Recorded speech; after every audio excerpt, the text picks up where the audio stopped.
안녕하세요. 전국에 그리고 세계의 모든 보실지는 모르겠지만 모든 이 동영상을 보시는 분들 한 주 동안 또 잘 지내셨는지 모르겠고요.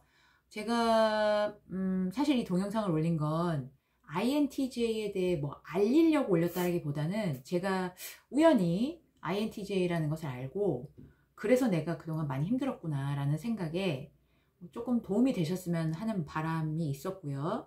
또 하나는 그냥 넋두리 하고 싶어서 올렸어요. 근데 생각보다 저와 같은 고민을 가지신 분들이 계시고 도움이 되셨다니까 저는 개인적으로는 너무 기뻐요.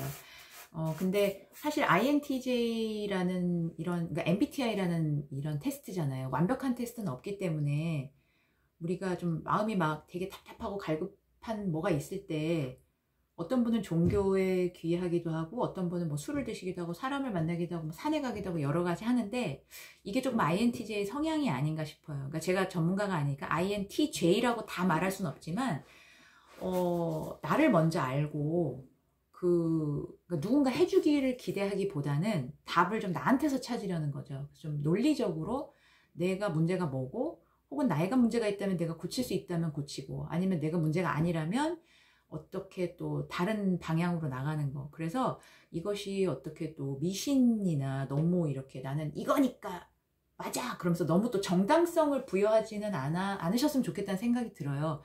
저는 이렇게 불합리하고 부조리한 것을 이렇게 타파하고 싶기는 한데 이게 뭐 한두 사람의 힘으로 되는 것은 아니고 그래서 나도 안 할래 성격은 아니에요. 그렇지만 내 몫은 해야 된다라는 성격이라서 그러니까 남들이 다 하니까 잘못된 것도 남들이 다 하니까 나도 해 이렇지는 않아요. 그런 성격은 아니고 나라도 안 해야 한다라고 생각하고요. 그리고 잘못된 건데 모든 사람이 하고 있으니까 나도 그러니까 비슷한 말인가요?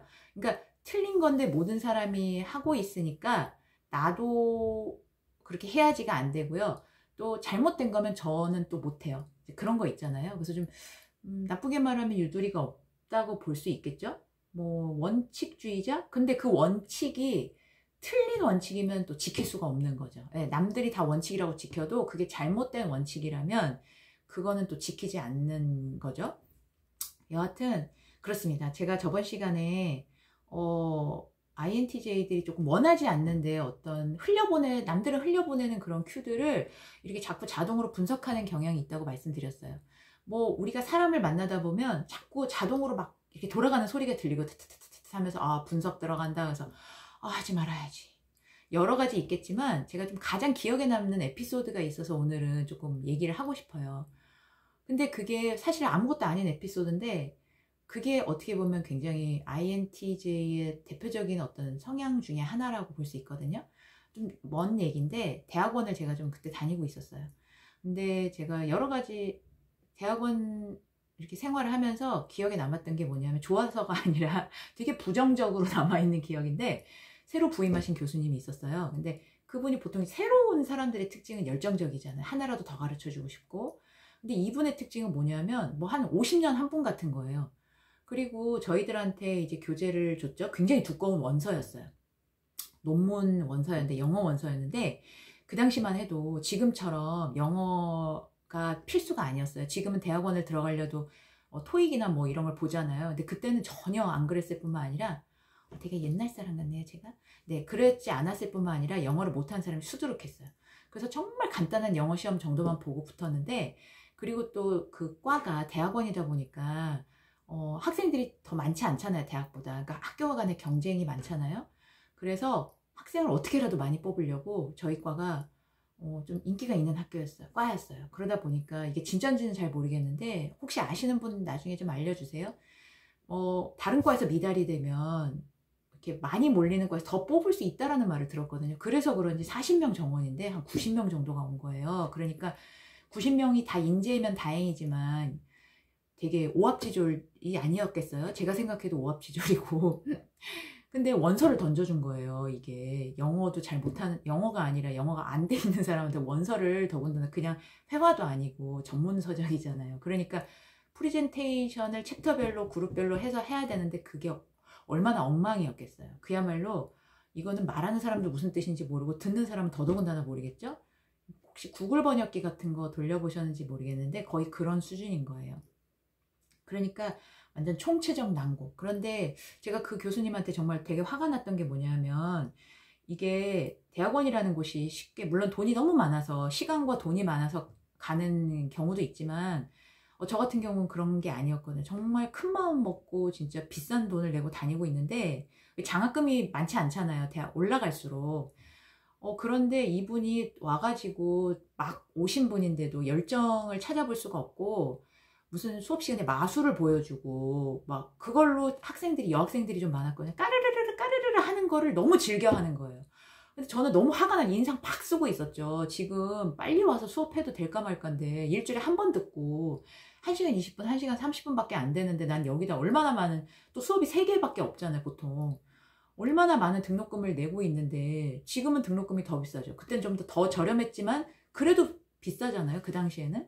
근데 뭐 마술을 하고, 뭐 약간 하여튼 수업에 충실하지 않은 그런 걸로 학생들한테 어필하고 싶어 하는 거예요. 그래서 그러니까 자꾸 이 생각이 들 수밖에 없는 게, 실력이 없다가 아니면 왜 자꾸 저런 외적인 걸로 우리한테 뭔가 어필하려 하는가. 또 하나는, 학생들이, 그러니까 저희가 엉망이라고 말씀드렸잖아요. 되게 엉망인, 이걸 듣고 피드백이 전혀 없는 거예요. 그냥 1조가 발표했으면 다음은 2조, 다음은 몇 조지? 이런 식으로 한 학기 내내 하나의 피드백이 없는 거예요. 근데 말이 대학원생이지. 사실 저 같은 경우는 전공을 전혀 안 한 사람, 비전공자다 보니까 그게 처음이었고요. 그리고 전공을 좀 했다 하더라도 대학교 때 뭐 얼마나 그냥 개론 정도죠.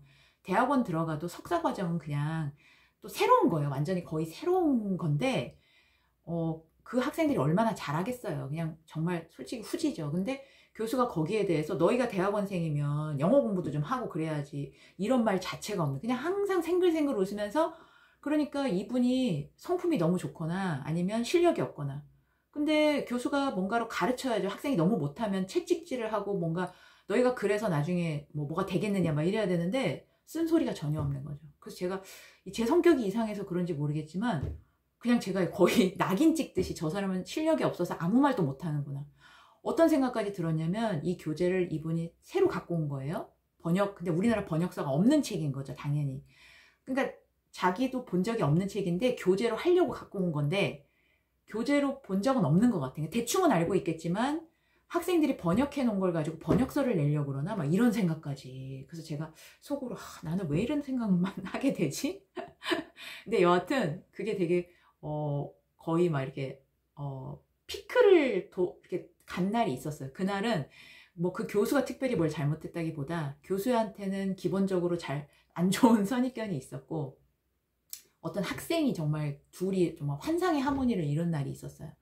어떤 학생이 이제 발표를 할 때가 왔는데, 다른 학생들은 막 이제 자기 스스로도 하고도 못한 걸 알 거 아니에요.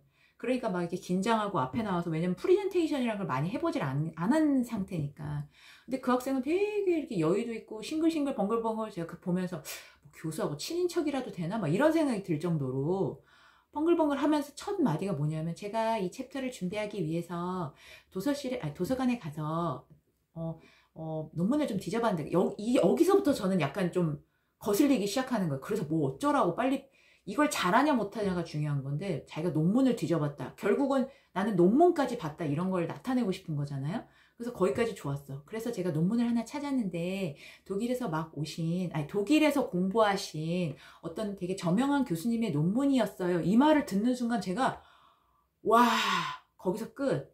그래서 제가 교수님 얼굴을 딱 쳐다봤어요. 뒤쪽에서 이제 보고 있으셨을 거 아니에요. 교수님 얼굴이 정말 웃음꽃이 한박 피었어요. 그러면서 그 다음은 안 봐도 그냥, 예, 이더라고요. 교수님이 다 막 웃으면서, 그 논문의 저자가 누구죠? 이렇게 질문을 하는 거예요.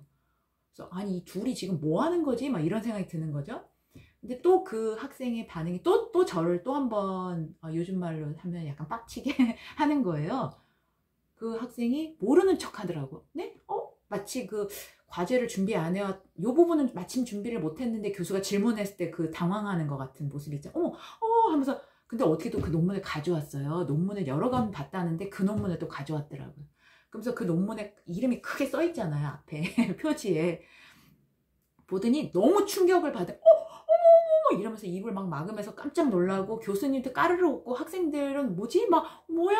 왜 그래? 막 이러다가 그 학생이 마치 너무 놀란다는 그 교수님의 이름을 얘기를 한 거죠. 그러니까 학생들이 막 박수를 치면서 어머 이런 우연이. 근데 저는 저 혼자 막 지금도 약간 그 생각하니까 이렇게 뒷목에 막 열이 오르는데 뭐야 이게 뭐야 이게 뭐지?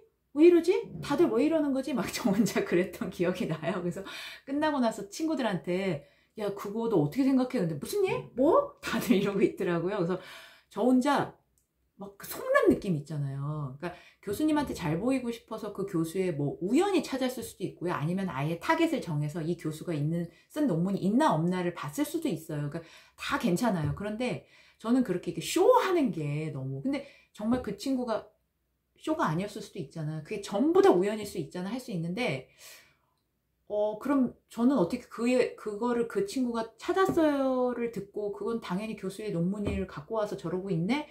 그거를 제가 느낀다는 게 말이 안 되잖아요. 그러니까 그 친구가 연기를 완벽하게 못했기 때문이겠죠. 그러니까 저는 그냥 제가 우리 교수님 논문 보고 많이 도움 얻었어요. 그냥 할 필요도 없는 말이에요. 할 필요도 없는 말이지만, 그걸 맨 처음에 한다는 것은 이 친구는 마음을 먹고 있다는 뜻이잖아요. 사람이 갑자기 아무 생각 없는데 마음 맨 앞에 얘기할 수 없거든요. 이건 다 내가 마음 맨 앞에 얘기하겠다는 이걸로 임팩트를 주고 넘어가겠다는 뜻이잖아요. 그래서 와 이건 뭐지? 나이도 많지 않은데 되게 영악하다. 그리고 좀 솔직히 그랬어요. 그러니까 교수님도 마음에 안 드는데 그 학생의 그 행동에 교수가 또 너무 속물. 자기의 논문을 갖고 왔다는 거에 막 하하하하. 그래서 야, 참 공부하기가 싫더라고요. 뭐 여하튼 그런 에피소드 있었고요. 제가 여기서 말씀드린 거는 앞에서도 말씀드린 것처럼 어떤 큐를 통해서 다른 사람들은 못 보는 걸 혼자 보니까 다른 친구들은 즐겁게 막 웃었는데 저 혼자 화가 나 있으니까 그게 정말 좀 힘들잖아요. 불행하잖아요. 그리고 또 하나는 뭐냐면 그런 상황을 에휴, 얼마나 교수님한테 잘 보이고 싶었으면 하고 넘어가면 되는데 그 약간 편법을 썼다라는 것이 제가 못 참겠는 거예요. 그래서 비슷한 경험이 또 한 번 있었는데 이건 대학 때인데 역시 교수님이 조금 수업에 충실하지 않았어요. 막 휴강을 계속하고 그래서 학생들끼리 좀 화가 나가지고 교수님한테 말씀드리자. 우리가 또 이렇게 꼰지르는 거는 조금 좋은 것 같지가 않아서 교수님한테 직접적으로 말씀드리자. 다 얘기를 하고 나서 수업 시간이 딱 됐어요. 그래서 저는 이제 얘기를 했죠. 교수님 이렇게 수업을 뭐 빠지시면 안 되고 했어요. 그러고 나서 이제 돌아가면서 누구누구 이제 차례가 왔는데 어떻게 됐을까요? 다른 학생들 전부 다 교수님 I love you 막 이러면서 교수님 사랑해요 막 이러면서 갑자기 태도가 바뀐 거예요. 그러니까 저 혼자 바른 말하고 바른 말 한 것까지는 좋아. 나라도 바른 말. 근데 모르겠어요. 그 교수님이 제 말을 듣고는 처음엔 어땠는지 모르겠지만 그때 그래서 저한테 점수를 어떻게 줬는지 기억은 안 나는데 갑자기 다른 학생들이 아무리 뭐 복학생이라고 해도 그래도 22, 3살, 3, 4살밖에 안 되는 그 학생들이 그 교수 앞에서 자기가 어떤 불이익을 당할까봐 겁이 나가지고 저는 그 학생들을 이렇게 욕하고 싶진 않아요. 그러니까 벌써부터 그 권력에 대한 두려움이 있다는 거잖아요. 근데 제가 사대를 나왔거든요. 교사가 될 사람들이, 그러니까 다른 뭐 비즈니스라든가 경제학과 이랬으면 제가 그냥 넘어갔을 거예요. 근데 교사가 된다는 사람들이 근데 나중에 알았죠. 교사가 되는 사람들은 정말 도리어 수능하는 사람들이라는 거를 제가 그때 몰라서 아마 그랬을 거예요.